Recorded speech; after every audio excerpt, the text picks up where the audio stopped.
రాకేష్ రెడ్డి గారు, అంటే నిజంగా మీరు మాతో 6 మంత్రులు టచ్ లో ఉన్నారని చెప్తున్నారు. నిజంగా అంటే ఏంటి, ఇప్పుడే ప్రభుత్వాన్ని పడగొట్టే ప్లాన్ చేస్తారా? అంటే లోక్సభ ఎన్నికల తర్వాత కంపల్సరీ డబుల్ ఇంజన్ సర్కార్ తీసుకురాబోతున్నారా? ఒకటి ఫస్ట్ మీరు గమనించాల్సింది ఏంటంటే, ఈ మోసపూరిత ఈ నైతిక విలువలు లేని రాష్ట్ర ప్రస్తుత కొడంగల్ ముఖ్యమంత్రి ఎవరైతే ఉన్నారో తెలంగాణలో, ఒక కొడంగల్ ముఖ్యమంత్రిగా దక్షిణ తెలంగాణ ముఖ్యమంత్రిగా వ్యవహరిస్తున్న అనుమల రేవంత్ రెడ్డి గారు, ఒకటి ఏంటంటే ఇతను ఎవరు పడగొట్టే అవసరం లేదండి. కాంగ్రెస్ మీరు కాంగ్రెస్ చరిత్ర అంతా ప్రపంచవ్యాప్తం. అది కాంగ్రెస్ చరిత్ర అంటే మామూలుగా ఉండదు చరిత్ర, మీకు చెప్పాల్సిన అవసరం లేదు. దాంట్లో ఎవరిని పడగొట్టే అవసరం లేదు. కాంగ్రెస్ ని వాళ్ళు మోసపూరిత వాగ్దానాలతోని ఏదైతే తెలంగాణ ప్రజలని మైనార్టీలను రెచ్చగొట్టి మెజార్టీ అనే హిందువుల మీద చులకన వేసి ఈ ఎట్లాంటి తప్పుడు వాగ్దానాలు చేసి అధికారంలోకి వచ్చిన ఒక మాయల మరాఠీ ఆయన ఒక కొడంగల్ ముఖ్యమంత్రి. ఇంతవరకు రైతు రుణమాఫీ లేదు, మహాలక్ష్మి నెలకు 2,500 లేదు, పెన్షన్లు 4,000 లేవు, ఇంతవరకు ఇల్లు లేదు, ఒక ఇల్లు లేదు, ఇల్లు స్థలం లేదు. ఇన్ని అంటే మీకు గమనిస్తున్నారో లేరో అసలు ఇంతవరకు ఈ 100 రోజులలో చేసింది ఏమన్నదా? రేవంత్ రెడ్డి కుటుంబానికి జడ్జ్ సెక్యూరిటీ, 1,000 కోట్ల అక్రమ వసూళ్లు, ఇక్కడ ఉన్న దక్షిణ తెలంగాణ మంత్రులు కావచ్చు, నాయకులు కావచ్చు, మొత్తం ఉత్తర తెలంగాణ నిధులను దోసుకపోవటము. చూడండి, అన్ని సాక్ష్యాలతో చెప్తాను. 2,945 కోట్లు ఒక 1 మంత్ లో తీసుకెళ్లాడు. మరి తెలంగాణ 33 జిల్లాలు ఏం కావాలా? 1,424 కోట్లు కొడంగల్కి తీసుకెళ్లాడు. ప్రతి మండలంకు కాలేజు, ప్రతి మండలంకు డిగ్రీ కాలేజు, ప్రతి మండలం ఇంజనీరింగ్ కాలేజు, మెడికల్ కాలేజు, మొత్తం 100 విలేజ్లకు డబుల్ రోడ్లు. ఎవడబ్బా సొమ్మండి ఇది? మేమే ఆర్మూరు ప్రజలు పన్నులు కట్టట్లేదా? 16,400 కోట్ల అప్పు తీసుకొచ్చాడు. ఇది బాగా దారుణంగా భావిస్తున్నాడు. 75 సంవత్సరాల జరిగిన అన్యాయం ఈ రేవంత్ రెడ్డి వల్ల, ఈ కొడంగల్ ముఖ్యమంత్రి వల్ల ఉత్తర తెలంగాణకు అన్యాయం జరుగుతుంది. ఇదొక వైపు. ఇక భాష, వీళ్ళిద్దరండి, మాజీ ముఖ్యమంత్రి కావచ్చు, ఈ ప్రస్తుత ముఖ్యమంత్రి కావచ్చు, వీళ్ళు అసలు రాజకీయాలు ఉండడానికి అనర్హులు. ఇప్పుడు నేను కేసీఆర్ కొత్త చరిత్రను ఆయన చెప్పాల్సింది. తెలంగాణని సర్వనాశనం చేసిండే కేసీఆర్. అనవసరంగా పచ్చటి రాష్ట్రాన్ని విడగొట్టిండు. తన కుటుంబం గురించి రాజపరిపాలన చేద్దాం, సౌదీ ఎలాగా చేద్దాం అనుకున్నాడు. కానీ ప్రజాస్వామ్యం ఎప్పుడైనా గొప్పదండి. కేసీఆర్ భాష చెప్పాలంటే పేజీలు సరిపోదు. ఏం నైతిక విలువలు లేని మాజీ ముఖ్యమంత్రి. అదా ఫోన్ ట్యాపింగ్లు, హీరోయిన్ల సంసారాలు పాడేయటము, ప్రైవేటు వ్యక్తుల సంసారాలలో ఫోన్లు పెట్టినటం. ఎవడండి వాళ్ళు? ఆఫీసర్లు మొత్తం తీసుకెళ్లి ఆఫ్ఘనిస్తాన్ తీసుకుని పనిష్మెంట్ ఇవ్వాలి వాళ్ళకు. ఎవడండి వాడు? అడిషనల్ డిఎస్పీలు ఎవరు? వీళ్ళంతా డీసీపీలు ఎవరు? వాళ్ళు కొవ్వెక్కింది కొడుకులకు. ఏం లక్షల మంది వ్యక్తిగత జీవితాలకు తొంగి చూస్తారండి వీళ్ళు? అదే నా పరిపాలన, దాని నుంచి స్పందించమని మాజీ ముఖ్యమంత్రిని వారి వేసుకుంటే ఊరన్నాడు. మరి కాళేశ్వరం ఎందుకు వెళ్తావు? 1,00,000 కోట్లు పెట్టి తెలంగాణ ప్రజల భవిష్యత్తుని తాకట్టు పెట్టి తెలంగాణ ప్రజల భవిష్యత్ తరాలను ధ్వంసం చేసిన ఒక ద్రోహి, తెలంగాణ ద్రోహి. కాళేశ్వరం వెళ్ళు. ఇక్కడ ఈ డ్రామాలు మొదలు పెట్టినవా? మీరు గమనిస్తున్న సమాజం ఫోన్ ట్యాపింగ్ అంటే ఏమనుకుంటారండి? మొత్తం తెలంగాణ వ్యక్తిగత జీవితాలు ధ్వంసం చేసిన వాడు కల్వకుంట్ల చంద్రశేఖరరావు.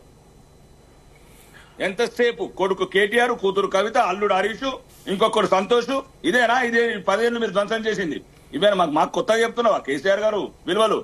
ఈ రోజు నీ కంటి మహిళలను చూడకుండా కుక్కలని మాట్లాడినావు నువ్వు.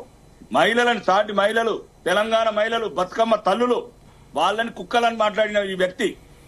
అంటే ఒకటో రెండో జరగచ్చు, దాన్నే రాద్ధాంతం చేస్తున్నారని కేటీఆర్ అంటున్నారు. నేనేమంటున్నానండి, మళ్ళీ ఒక్కసారినండి, మాజీ ముఖ్యమంత్రి ఈ రోజు కొత్తగా తీసుకొచ్చిండు ఈ తెలంగాణ ద్రోహి. మళ్ళా ప్రజల్లోకి వస్తే ప్రజలు భయపడుతున్నారు. మళ్ళా రాజ పరిపాలన ఎక్కడ తీసుకొస్తారో ఈ దుర్మార్గుడని ఇప్పుడే ప్రజలు శ్వాస పీల్చుకుంటున్నారు. మీకు తెలియదా విలేకరులకు? మిమ్మల్ని పాములతో పోల్చండి, ఎవరైనా పోల్చిన ప్రపంచంలో? విష పాములతో పోల్చిన వ్యక్తి ఎవడన్నా ప్రపంచంలో కల్వకుంట్ల చంద్రశేఖరరావు ఒక్కడే. మీ విలేకరులు, మీడియా ప్రపంచం కూడా బహిష్కరించాలని ఇంకా మళ్ళీ అతని మీద వీడియో కవరేజ్ చేయడము, ఆ పొలాలకు సినిమా యాక్టర్ తుపాకీ రాముల్లాగా క్యాప్ పెట్టుకుని యాక్టింగ్ చేయడము. ఆ భాషణ నైతిక విలువలు లేని మనిషి, తెలంగాణ ప్రజల 1,400 మంది బిడ్డల ఆత్మార్పణకు కారణమైన వ్యక్తి ఈరోజు తెలంగాణ రోడ్ల మీద తిరుగుతున్నాడంటే తెలంగాణ సమాజం సిగ్గుపడాల. ఆయన చేసిన పాపాలు దేవుడే చూపిస్తాడు, లేకపోతే అమరవీరుల ఆత్మలు ఎప్పుడు ఆనే ఉన్నాయి. ఏం కాదు. అంటే ఎండిపోతున్న పంట పొలాలపై బీజేపీ ఎందుకు స్పందించట్లేదు? దేని మీదండి? ఎండిపోతున్న పంట పొలాలపై బీజేపీ ఇప్పటి వరకు 200 మంది ఆత్మహత్యలు చేసుకున్నారని కరువు వచ్చినట్లు రాకేష్ గారు అంటే ఇప్పటి వరకు 200 మంది ఆత్మహత్యలు చేసుకున్నారని కేసీఆర్ అంటున్నారు. రాష్ట్ర దరిద్రపు కాంగ్రెస్ ఎన్నుకున్నామని కాంగ్రెస్ వస్తేనే కరువు వచ్చిందండి. వీళ్ళకి ఎవరికైనా పరిపాలన మీద పట్టుందా? పరిపాలన మీద ఉందా? ఖమ్మముడు ఒక్కడు దోసుకపోతాడు, నల్గొండ ఒక్కడు దోసుకపోతాడు, మహబూబ్నగర్ ఒక్కడు దోసుకపోతాడు సొంత ప్రాంతాల నిధులు. మిగతా 30 జిల్లాలల్లో కరువు వచ్చింది, తల్లడిల్లుతున్నారు పేద ప్రజలు. నా కాన్ఫిడెన్స్ చెప్తున్నాను కదా. ఇన్ఛార్జ్ మంత్రి డబ్బులు ఇవ్వమంటే ఇయ్యాడు, అది తీసుకుపోతాడు మహబూబ్ నగర్ కొల్లాపూర్కు. నీళ్లు లేక తల్లడిల్లుతున్నారు ప్రజలు. వీళ్ళ గవర్నమెంట్ అంటారు ఈ కాంగ్రెస్ దేశద్రోహులు. దేశాన్ని తెరబడిన పార్టీది ఈ కాంగ్రెస్. ఎప్పుడున్న దేశానికి నిన్నగాక మొన్న చెప్పండి కచ్చి అమ్మేసిన ఇందిరాగాంధీ గారు మాజీ ప్రధానమంత్రి, ఆయన దేశాన్ని విడగొట్టిండు. మనమేమో తోడితే కదా జోడితే కదా తోడేసి వస్తున్నారు దాదా కాంసే చూడగద్దు.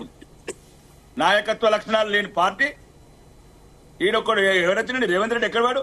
టీఆర్ఎస్ లోకి వెళ్ళి తెలుగుదేశంలోకి వెళ్ళి కాంగ్రెస్. రాజకీయ విలువలు లేని వ్యక్తి, నైతిక విలువలు లేని వ్యక్తి ఈరోజు తెలంగాణ మీద సొల్లు మాట్లాడుతున్నాడు. ఎన్నుకున్న ప్రజాప్రతినిధులను అగౌరవపరుస్తాడు. మేము ఎమ్మెల్యేం కామా? నీలాగా ఎన్నుకోలేదు రేవంత్ రెడ్డి గారు మమ్మల్ని ప్రజలు. ఎక్కడ కూడా ప్రతిపక్ష ఎమ్మెల్యేకి ఒక ప్రోటోకాల్ లేదు. ఏ ఆఫీసర్ గౌరవించాడు? నిధులు ఇవ్వరు. ఓడిపోయినతో నిధులు ఇస్తారు అంటే ఎవడన్నా? ఓడిపోయినతో పరిపాలన చేస్తే మరి నువ్వెందుకయ్యా ముఖ్యమంత్రి మంత్రులు మేమెందుకు గౌరవించాలి మిమ్మల్ని? రైట్. ఒక్కటేంటంటే ప్రజలు ఆ బానిసత్వంలో 10 సంవత్సరాలు మగ్గిపోయినారండి.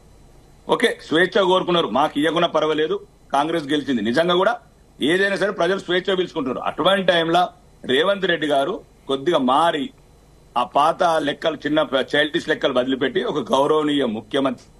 తెలంగాణ రాష్ట్రం ఈ భారతదేశంలోనే ఒక ఆదర్శవంతమైన రాష్ట్రం, అన్ని వసతులున్న రాష్ట్రం. దాన్ని ఎట్లా పరిపాలించాలని నేర్చుకోండి తప్ప బిల్డర్లను బెదిరించడము, బ్లాక్ మెయిల్ చేయటము, కోట్ల కొద్ది వసూలు చేయటము, ఢిల్లీకి బేగంపేటకెళ్ళి మూటలు మోయటము ఇది కాదండి. ఎన్నిసార్లు పోతామండి? ముఖ్యమంత్రి నుంచి 30 సార్లు పోతాం ఢిల్లీకి. 30 సార్లు 30 జిల్లాలకు వెళ్ళు, రోజుకో జిల్లాకి వెళ్ళు. ఈ కరువు, ఈ రైతులను ఆదుకోండి. ఈ కరువు ఇప్పుడు 500 రూపాయలు మీరు ఇస్తామన్నది ముందు ఇవ్వండి. ఎక్కడిదక్కడ తాగునీటి సౌకర్యాలు కల్పించండి, నిధులు కేటాయించండి. ఎంతసేపు కొడంగల్ ఒకటి ఉంది ఎట్లా తెలంగాణలో?